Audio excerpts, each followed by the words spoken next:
Welcome back to Session 4 of Whispers of Azura. Tonight we rejoin the party as they arrive in the small farming community of Ravensbrook. The party arrives in town and heads straight for the mayor's house. At the entrance they are met by guards who firmly deny them entry, stating that no one is allowed inside without the mayor's direct approval. Despite the party's attempts at persuasion, the guards remain unwavering, leaving them with no choice to find another way forward. After their unsuccessful attempts to persuade the guards, one of them, a man named John, discreetly tells the party to meet him at the inn after his shift. With no other immediate options, they head to the inn and wait. When John arrives, he shares some troubling information. The mayor was once a kind and social man, but has since become reclusive, no longer taking visitors. Carriages frequently arrive at his estate, and on some nights, distant screams can be heard. The number of guards around the manor has also increased, raising even more suspicion about what might be happening behind closed doors. With suspicions confirmed, the party wastes no time and sets their plan into motion. They decide on a direct infiltration, using both deception and divine spectacle to gain entry. John approaches the guards first, engaging them in casual conversation to lower their guard. Moments later, Aramel strides forward, activating his celestial revelation, his glowing wings illuminating the night as he begins preaching the teachings of Lathander. The unexpected display captivates the guards, drawing their full attention. Seizing the opportunity, Oprah's Vexes and Hops slip past unnoticed, making their way inside the manor, under the cover of distraction. While the rest of the party sneaks through the manor's first floor, Aramel must find his own way inside. Breaking away from the distracted guards, he moves to the brick wall surrounding the estate. Waiting for the patrol to pass before making his move, with precision he casts silence over the area, ensuring his armor won't betray him. He sprints towards the wall and leaps, but fails to get a grip, landing silently thanks to his spell. He tries again, getting closer but still not quite over. Knowing he only has one more chance before the patrol rounds the corner, he summons all his strength and vaults over, landing with a quiet thud, unsure of how the others got in. He spots the manor's chimney, scaling the roof and slipping inside through the narrow opening, hoping to regroup with his allies. As the party finishes their search of the first floor, finding nothing of note, a sudden scraping sound echoes from the chimney. Moments later, a dust-covered Aramel stumbles out, reuniting with the group. Now together, they ascend to the second floor, where a strange noise catches their attention from a nearby room.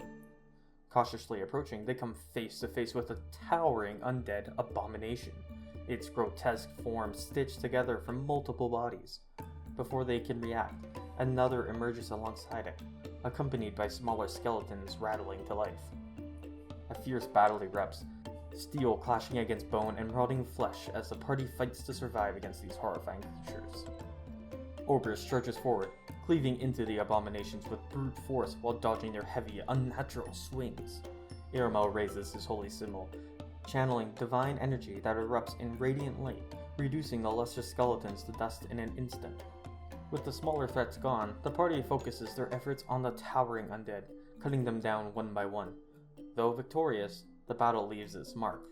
Wounds and exhaustion setting in, the party takes a moment to catch their breath, realizing that whatever is happening in the manor is far more dangerous than they had anticipated. The party presses forward, entering the mayor's quarters, where they find a withered old man lying motionless in his bed, a crumpled piece of paper clutched in his hand. As Hop steps forward to retrieve the note, the corpse suddenly lurches to life, striking out at her. Caught off guard, she stumbles back, but the party quickly springs into action, cutting down the reanimated mayor before he can do any more harm. With the threat eliminated, they turn their attention to the note. Its message is grim. I have failed Ravensbrook, as its mayor, reduced to a puppet under another's control. If you have the strength to do right by my mistakes, seek the book titled The Heart of Io in my collection. It holds the key to saving this town from the darkness I have brought upon it. Wasting no time, they make their way to the manor's library. After a brief search, they find the book, and as soon as they pull it from the shelf, the entire bookcase shifts, revealing a hidden staircase leading underground. As they descend the staircase, the party enters a dimly lit chamber. 4 large murals stretch across the walls, each depicting one of the 4 seasons. In the center of the room stands a pedestal, topped with a mound of dirt. On the opposite side of the room, a closed door looms. After some thought, the group realizes the solution lies in mimicking the cycle of harvest. They begin by planting a seed in the dirt, gently watering it. The plant grows swiftly, flourishing under their care. When it reaches full maturity, they harvest it with reverence, then place the soil under a chill to mimic the onset of winter. As the dirt cools, the door creaks open, revealing what lies beyond. They continue their journey through the winding stone corridors, carefully exploring the ancient ruins. The air grows heavy with each step, carrying the faint scent of decay. Scattered through the halls, they find grim evidence of dark experimentation, twisted remains, arcane symbols etched into the walls, and remnants of necromantic rituals long since abandoned. At one point, Aramel steps into a vast chamber, only to find himself face to face with a horde of skeletal figures, their hollow eyes flickering with unnatural light. Without hesitation, he raises his symbol, invoking a surge of divine energy.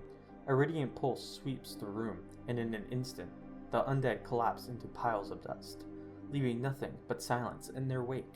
As they continue their exploration, the party arrives at a long, narrow hallway that abruptly ends in a solid stone wall. At its center, a masterful carved relief depicts a towering tree. Its sprawling branches sheltered a group of elves kneeling in reverence. Beneath the carving, an inscription in Elvish reads this: "Only one devoted to the essence of nature shall be granted the honor of basking in its grace." Intrigued, the party examines the wall closely. Vexus and Aramel run their hands along the surface, searching for seams or magical disturbances, but to them, it is nothing more than cold, unyielding stone. Then, without warning, Ober steps forward and vanishes. One moment he is there, the next, he stumbles straight through the wall, as if it weren't there at all. As Ober steps through the magic wall, he finds himself in a breathtaking cave.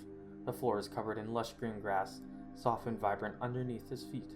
At the center of the cave stands a magnificent tree, with pink leaves, its branches gracefully arching towards the ceiling. Little streams of crystal clear water wind around the tree, creating a soothing, melodic sound as they flow. The air is filled with the fresh scent of nature, a stark contrast to the dark dungeon they just left behind. Oberst, recalling the mural's depiction, slowly lowers himself to kneel before the great tree. The air around him hums with an ancient energy, and suddenly the roots and vines from the relief begin to move. The roots and vines from the tree begin to move.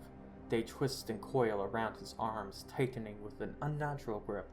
A searing pain spreads through his skin as the vines etch something into his flesh, leaving behind a burning mark. As the ritual unfolds, the once vibrant tree begins to wither. Its carved leaves curl inward, its mighty trunk cracks, and the light that once radiated from it dims into lifelessness. When the transformation is complete, the last remnants of the tree crumble away, leaving only a faint outline of what once was. Oberst rises to his feet, now bearing a vine-like tattoo winding around his arms. As the group debated what happened to Oberst, a shimmer rippled through the stone beside them. Without warning, Oberst stepped casually through the solid wall, his form slipping back into reality, as if the barrier had never been there. Arcane markings now across his skin, pulsing with an eerie, shifting glow. He fell into step with the others without hesitation, as though nothing had happened. The corridors ahead still held their dark secrets, but Oberst had returned, changed yet unfazed. They continue marching through the underground stone halls, their footsteps echoing in the vast emptiness. Along the way, they uncover remnants of the past, faded carvings, shattered statues, and worn murals that depict scenes of bountiful harvests and golden fields. The pieces slowly come together, revealing that this place was once a temple dedicated to Chauntea, the goddess of agriculture. As they press onward, the corridors widen, leading them to a grand chamber. At the far end stands a massive stone door, towering and unmoving, its surface etched with intricate symbols of grain, vines, and the cycle of seasons. The air is thick with an ancient stillness, as if the room itself is waiting. Oberst pushes against the massive stone door, the deep screech of stone grinding against the stone echoing through the chamber as it slowly gives way. The party steps into a vast hall, its high ceiling supported by towering columns adorned with intricate carvings of vines, fruits, and symbols of the harvest. The craftsmanship draws the eyes towards the room's focal point, a majestic statue of an agricultural goddess. She stands tall and serene, a sheaf of wheat in one hand and a cornucopia in the other, exuding an aura of calm and abundance. But at the base of the statue, a grotesque sight shatters the room's reverence. A skeletal figure sits cross-legged with a meticulously drawn circle of blood, his posture unnervingly still, as though in meditation. Those eyes remain closed. The dark magic pulsing through the blood-red markings hints at something sinister. The contrast between the divine presence above and the corruption below creates an eerie, unforgettable scene. A voice cold and filled with disdain echoes through the chamber. I detest how mortals have trespassed into my sanctum. Yet, your intrusion serves a purpose. Your flesh will nourish my experiments, and your souls will fuel my eternal pursuit of knowledge. You have gifted me with more bodies to harvest, and for that, I am content. With those words, the battle begins. The necromancer rises, and two undead creatures move to his side as dark energy crackles in the air. Oberst charges forward, taking blow after blow, holding the line as the others prepare their attacks. The rest of the party keeps their distance, until a sudden explosion of fire erupts from the necromancer's outstretched hand. A firebolt engulfs them, forcing them to scatter before retaliating with everything they have.